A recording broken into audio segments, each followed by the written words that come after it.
So whether we like the program or we don't like the program, the impact of the covered is massive.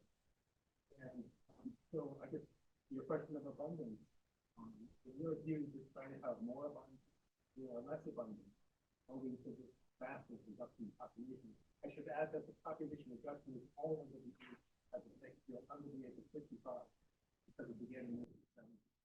So we're trying to have more or less abundance and more. Let me answer this in two segments. Oh, the question from the audience is China has had this close to half-century birth control policy, and that policy reduced the Chinese population by some estimate of 600 million and 60 or 600. 600 million. And so the question is, would China have had this abundance had there not been this policy? Is that right? Yeah. Okay. So, or more or less abundant. So I think the question can be answered in two parts. First part is on this counterfactual. I think that's totally misleading, because if you look at the fertility decline in China from 1970, when it was over 5, to now is slightly over 1. 75% of the reduction occurred before the one-child policy. So in that sense, we cannot attribute the population change to the one-child policy, as some people would like to do, which I think is false. I'm answering your question. Okay, so that's number one. I think the counterfactual is false. Okay, it's made up. I don't think Martin White, Cai Yong, and myself wrote about 600 million fewer births. That's totally. We wrote a paper criticizing this ridiculous claim that the one-child policy prevented 400 million births, right? That's just excuse used to justify the continued use of this implementation of this harmful policy. The second part is really about whether the Chinese economic abundance would be more or less. I think in the short run, it made no difference for just because many urban families, especially, had only one child. I don't think that helped them in the short run for themselves and for the Chinese economy. Now, in the long run, I think it's more complex. On the one hand, I think the one-child policy, if there's anything nice to say about it, is to focus the parents' energy and investment to this only child, and even when the child is a girl. So that has long-term economic implications in terms of children's skills or participation in the labor force. But in the long run, again, this is, we still don't know. We have to see, because the parents of the only children are only getting to be the elderly age. And we don't know what's the social and the economic cost of having so many only children. And we don't know the cost of loneliness. We don't know the cost of helpless, right? And we don't know the cost of having those siblings. So in the long run, I think it's more complex. In the short run, I think it made no difference. I just want to clarify that what you meant when you said that the one-child family program was not responsible for the drop in birth rate, that the provision of birth control maintenance pay for that in the countryside, plus more women in the labor force was really what was responsible. Exactly, yeah. Forward, 1,000 calls. Was not. Absolutely, yeah. Mhm.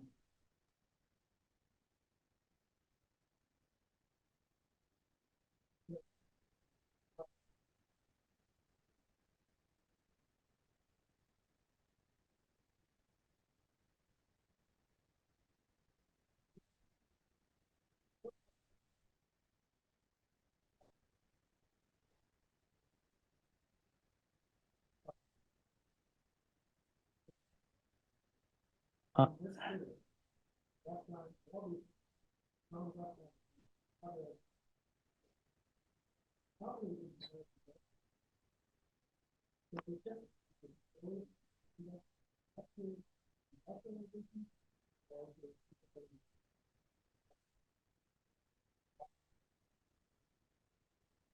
I think it's both. I think, thank you. I think I need to clarify. So the initial, when you look at urbanization, look at the transformation, initially it's in mostly manufacturing sector. But increasingly, as productivity increases and also the manufacturing sector is saturated, the capacity, and then people move into service sector. It's both. And again, but however, that's also very natural. If you look at economies worldwide, it's from farming to non-farming first to manufacturing, and then moving to more to service sectors. That's very natural. Again, China is not unique. There are unique aspects, but in the larger process, it's the same. Yeah.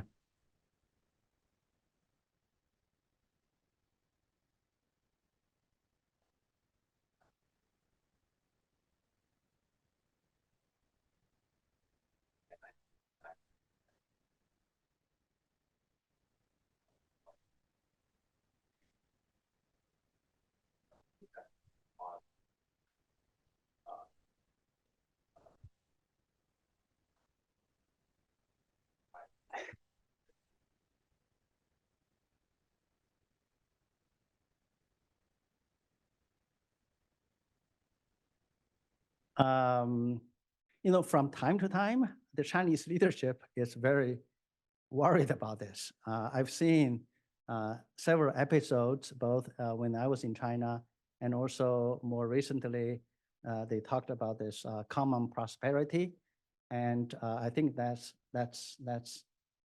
over now, right? They don't talk about a common prosperity anymore.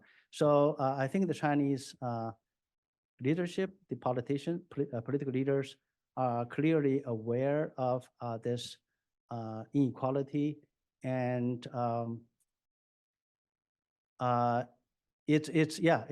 but to how this could be translated into some political outcomes, I think that depends on many variables. I think it's not possible, for instance, in the Chinese system to have a Donald Trump. The Communist Party would have snapped a person like him long time ago.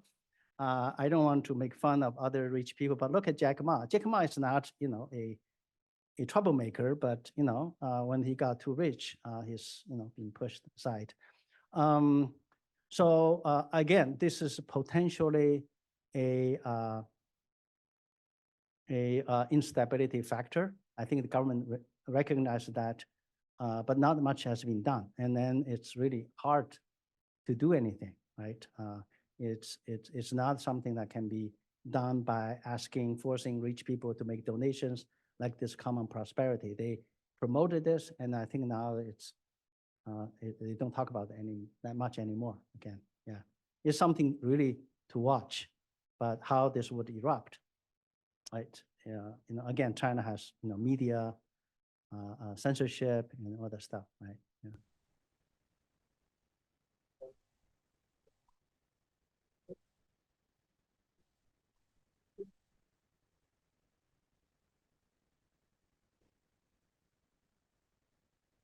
Talked about the growth China, but it's very difficult to keep track of the knowledge of the politicians. Do you think there is like on ways and grow system without making our people self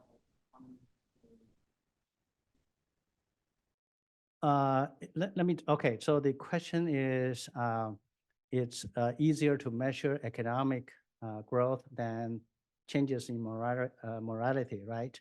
And then is there a way to, what's the second part? Uh-huh, uh-huh, without making people suffer? okay. So it's really, the question is there a way for China to continue to have the economic growth, but without the social sufferings for the population? I would say the answer, there's no easy answer. I think there are ways. For instance, but it's not easy. For instance, is one of the headwinds I addressed. The first one is what's called the three urbanizations. China has had this more than a half century of this one country, two systems arrangement. And so this is the longest running inequality of the largest scale in the country. And how soon they can close this gap, I think make the migrants, the second and third generation migrants, to be able to be on the same footing as urban population. I think that would be something that would make people, a lot of people much happier and make the society much more stable. But that, again, is not easy. I mean, China has been moving in this way, this direction, slowly, and it's been decades. And until this very date, this is still not done. So that's something they can do, right? And then there are a lot of other ways. For instance,